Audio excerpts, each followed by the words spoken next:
Guys, welcome back to our channel, Life with Fatima, and today is going to be part 4 of our Christmas series. And what we're going to work on today is you guessed it, coffee filter wreath. And there are a few things that you'll need to do this project, and it's very easy. And I've already started it, so I'll just continue on with it. I got this idea from Martha Stewart Living. I've seen quite a few videos, but I liked her method the best as far as attaching the coffee filters. So what you'll need are unbleached coffee filters.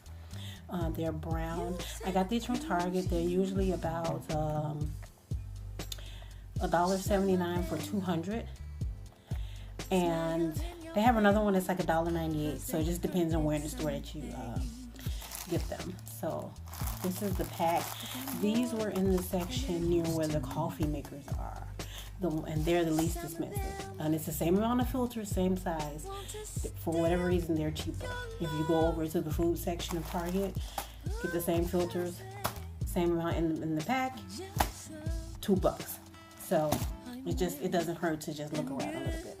So the only materials that you'll need is a piece of cardboard. And I got this from Dollar Tree. They were emptying out their stocks. I got a box from them, and I cut out the shape. This shape is, I think this might be 15 or 18 inches. I'm not exactly sure. But to make it, I used to make the entire shape, I used a lampshade. And then to cut out the middle, I used a regular, I think 12-inch plate. So to get this radius here, or this thickness here, which is about a little under 3 inches. And I just have a piece of cardboard here on the table to catch any hot glue. So you'll just need your hot glue gun and glue sticks. So I'm going to go ahead and get started.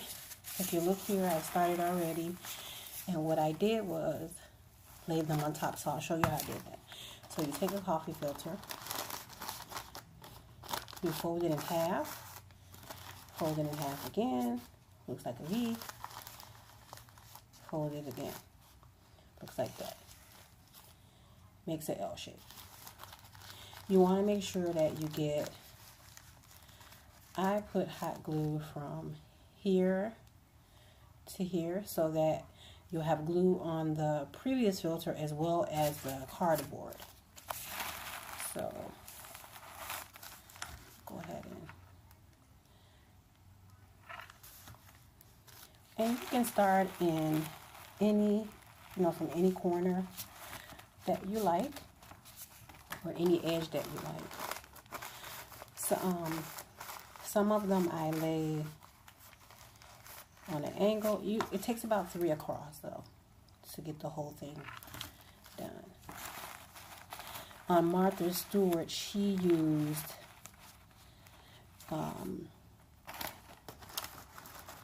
I don't even know what it's called. The form that she used was kind of like I don't know what that was. Like straw. It was like a straw form. And they sell them at Walmart. And at Walmart, they're about close to $6 for it. So I found that this worked better. That one would be great if you're doing this on both sides of the form. That would be a great form to use. So you can see it on both sides, like if you're hanging it in a window or something like that. So as you can see, I just laid them on top of the previous one. So let's see. Let's see if I can adjust. Okay, there. So you can see that. So I'll do another one.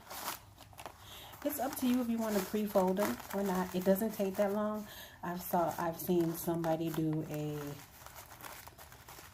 take 2 hours. I've seen people take more than 2 hours. I found that it only took me about 45 minutes to do this whole thing, using folding it this way. Some people, maybe they'll use a pen or something, and then they'll do this, and then twist it. Well, if you do that, that's great, you know, but I found doing it that way, you'll use more filters, of course, and then you'll have, it'll just add more time onto covering to completing the wreath. So I found that this method works better. And even this one that I'm doing is not even the one that Martha Stewart does. She, let me show you what she does. She takes it like this, and then she just folds it like this. And that's how she did it. She doesn't even like do this much. So, but like I said, I did find that doing it this way was better to me and faster. Let's see. No, you know what? I think she did them like this. Yeah, she did them like, she folded it in half and then folded it in half again. That's how she did it. So I did try that method and it works just as well. And it covers just as fast. She used, so I'll show you. I'll do a few that way. Let me see. She said that she used about 200. So I guess it just depends on, you know, the fullness that you want from it. I found that you didn't need as many to do this. I like this method better.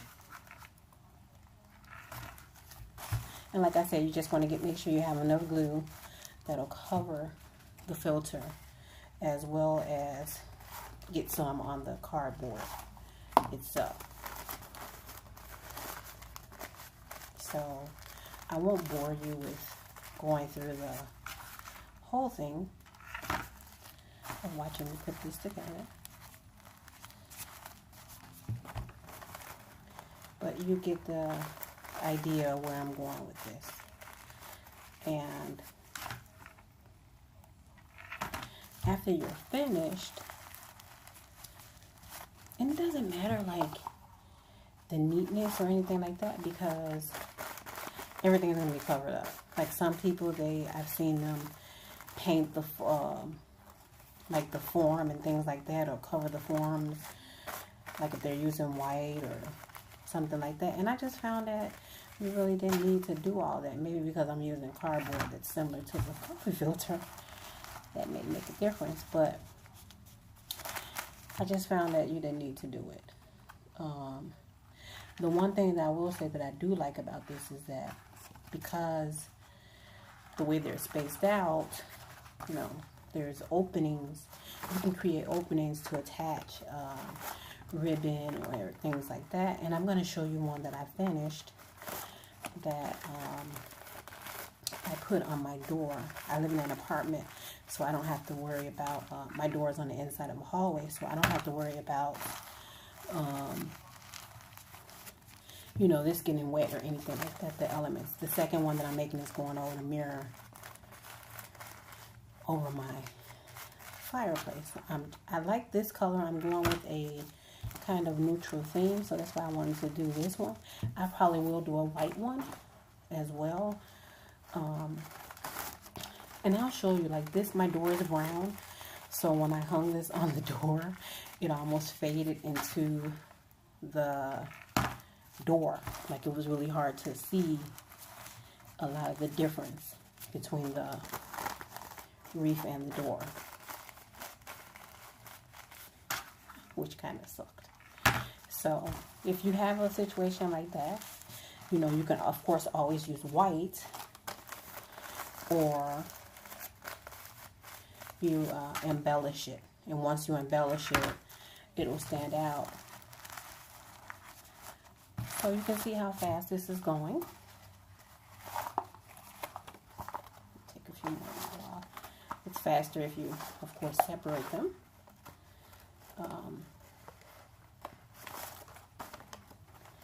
So I'll just finish these up, and then I'm going to move on and show you the finished product, how it looks, and then I'll show you how I attached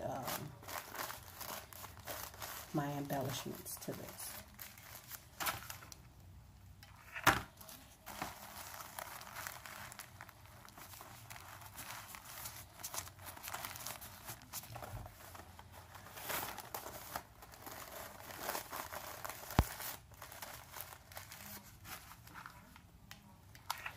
So you guys, you know, I'm kind of new to filming on YouTube. I watch videos all the time on YouTube, but I'm kind of new as far as filming and doing things on the YouTube for people to see. So, you know, bear with me. You know, if you hear nervousness in my voice or anything like that, you know that there's no one else in the room with me, but at the same time, I'm still talking to you guys. And I just want to let you know that I feel your pain for us, you know, YouTubers who get nervous and things like that when we're filming. Some people are very good, you know, maybe because they've been doing it for a long time, and some people are just naturals when they do it. I do these videos with my daughter. It's just a little something that we do together, and she has a YouTube channel, but I really don't allow her to use it. And the reason why is because so that I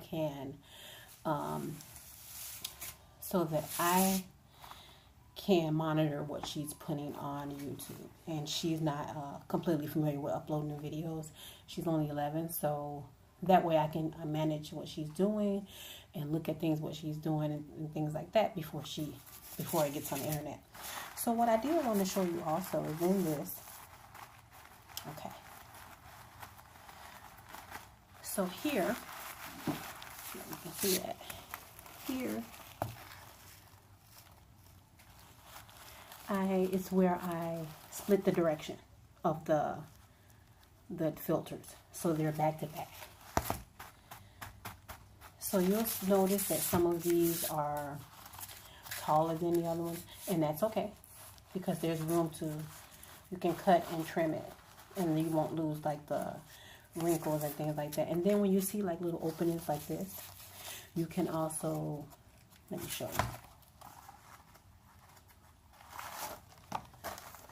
because it won't be perfect, but you can make it perfect once it's all finished. So what I was able to do is take my glue stick. Okay. My glue stick has been through some horror. It's probably time to get a new one. So I do that like that. And then what I'll do is, let's see, I see an opening. I'll just stick this in.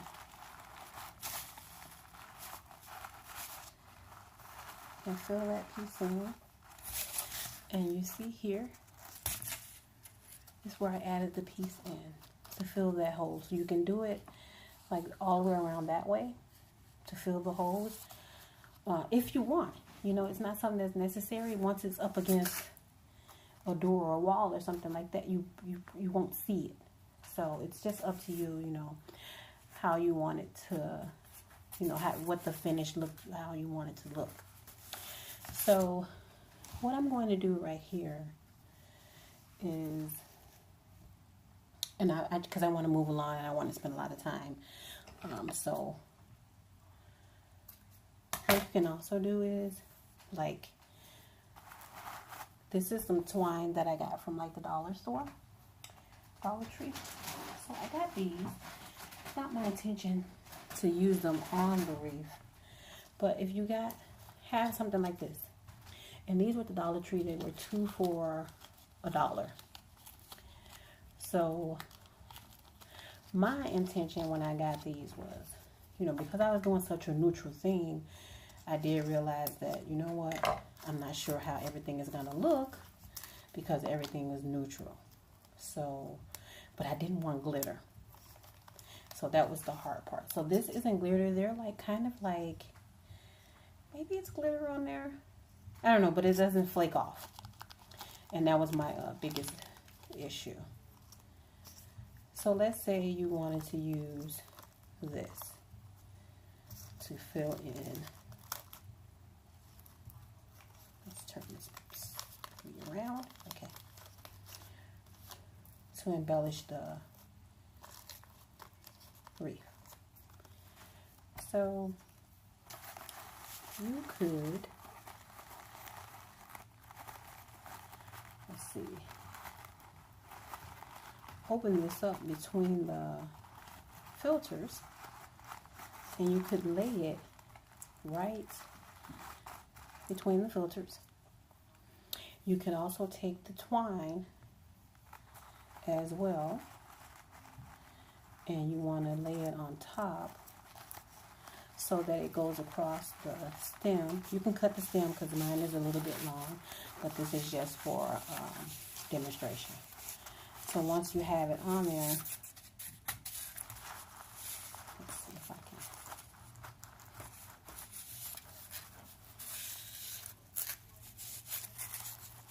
Yeah. Okay.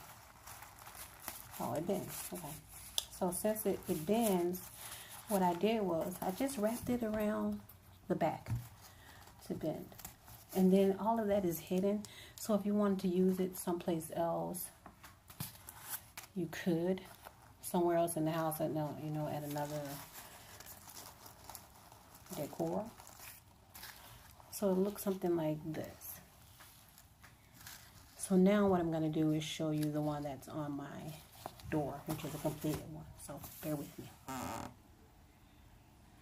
So that's what it looks like on my door.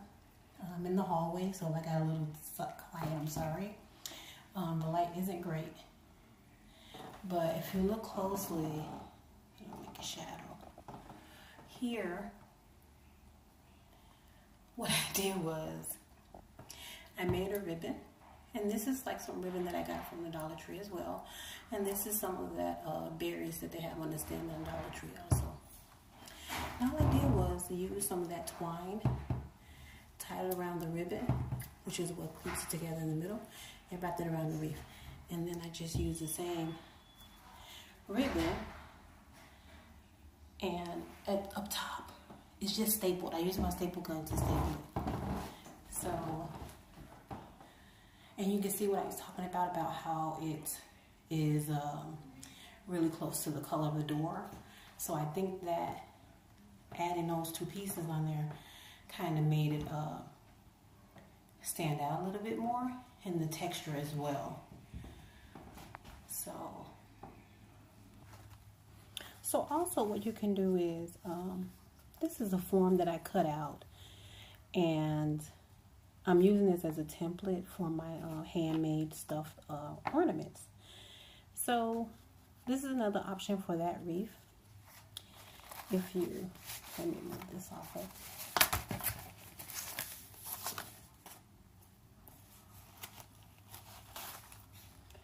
So you can leave this on. Bring it around the other way.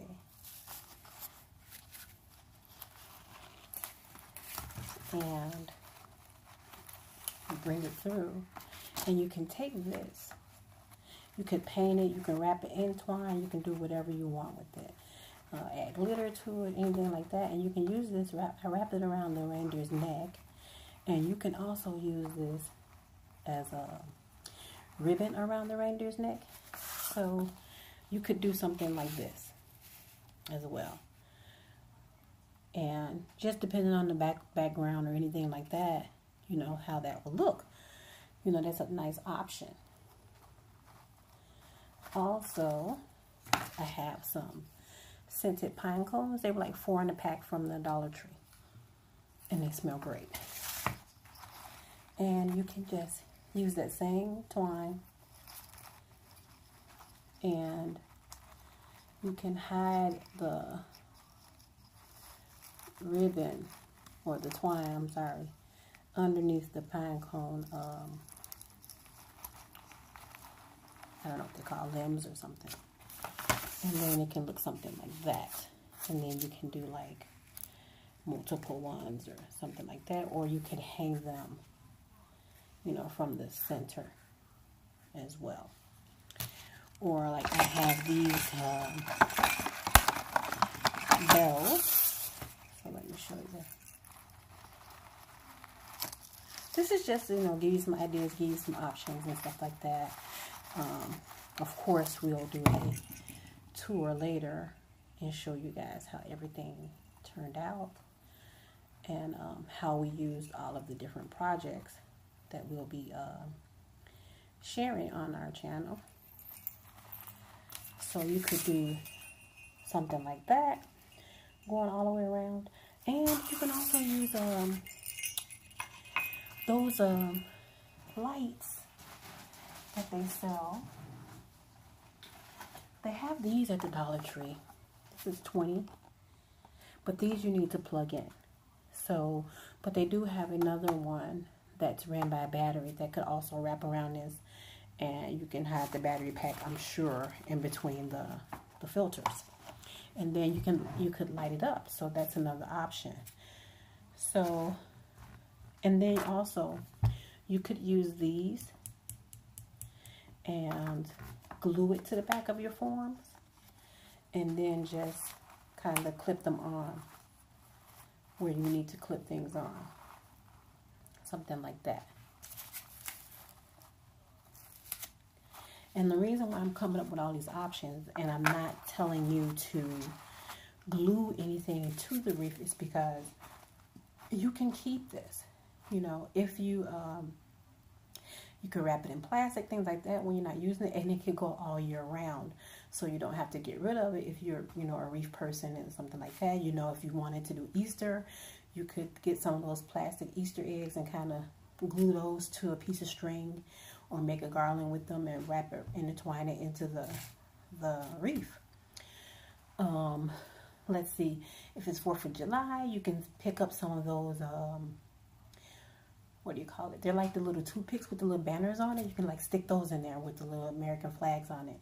Or you can also buy, you know, the little banners that spell the word going across. You know, there's so many options with this.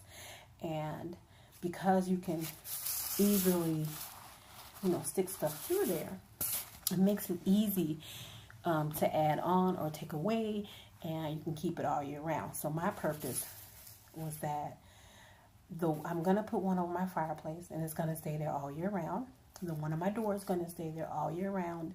I'm just probably going to change the ribbon or something like that. But the one on my front door, I like the ribbon. The colors throughout my house, as you can see in the painting back here. So that probably will never change. What probably will change are the berries that's there. So you could either cut out like a letter or something like that and put it and clip it onto the ribbon and just do something like that, just to, you know, add a little change and stuff, or, you know, to make it festive for whatever season that you're celebrating. I don't celebrate Easter, but, you know, have had it. You know, it's a great idea. You know, I don't discourage anybody from doing it or celebrating any holiday that makes them feel good. So, you know, that's just an option. Another option also is that if you have these pine cones, what you can do is you can make your wreath out of the pine cone.